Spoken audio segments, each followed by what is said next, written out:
இந்த கணவன் மனைவி ஒன்றிணைய வணங்க வேண்டிய கோயில் வந்து பார்த்தீங்கன்னா திருக்கூடலூர் ஸ்ரீ ஜெகத் ரட்சக பெருமாள் திருக்கோயில். இது வந்து திருவையாறிலிருந்து கும்பகோணம் செல்லும் வழியில் 10 கிலோமீட்டர் தூரத்தில் இருக்குதுங்க. ஆடுதுறை பெருமாள் கோயில் என்றும் சொல்லுவார்கள்.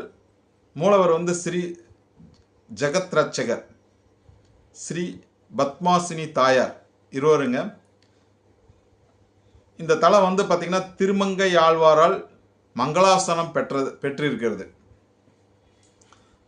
விவாகரத்து பெற்ற தம்பதிகள் மீண்டும் ஒன்று கூடி வாழ விரும்பினால் இருவரில் ஒருவர் வந்து இங்கு வந்து வழிபட இருவரும் ஒன்றிணைவர் என்பதாகும்.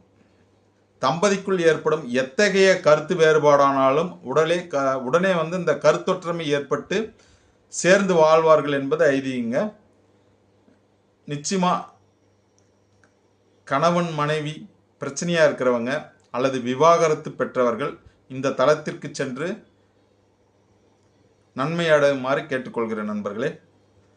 அதற்கு அடுத்த தலம் கணவன் மனைவி ஒன்றிணையவும் அல்லது விவாகரத்து பெற்ற தம்பதிகள் இணைந்து வாழவும் வணங்க வேண்டிய தெய்வம் வந்து வாசுதேவ நல்லூர் ஸ்ரீ அர்த்தநாரீஸ்வரர் திருக்கோயில். இங்க வந்து மூலவர் வந்து ஸ்ரீ அர்த்தநாரீஸ்வரர், அம்மா வந்து ஸ்ரீ இடபாகவள்ளி அம்மையார். இவரும் வந்து மூலவர் அர்த்தநாரீஸ்வரர் வந்து ஈசன் பாதி உமை பாதி, 2 பேரும் வந்து அர்த்தநாரீஸ்வரர் வடிவில் இருக்கிறாங்க.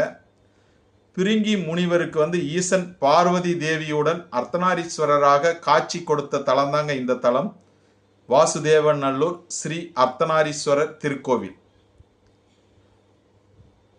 இந்த தலத்தில் வந்து போய் வழிபாடு செய்தா பிரிந்த தம்பதியர் மற்றும் விவாகரத்து ஆன தம்பதியர் ஒன்று சேர்ந்து வாழ்கிறார்கள் நண்பர்களே. அதாவது வந்து திருமண முறிவு, மன முறிவு அகலும் நிலையை இந்த ஈசன் அர்த்தநாரீஸ்வரர் கொடுக்கிறார்.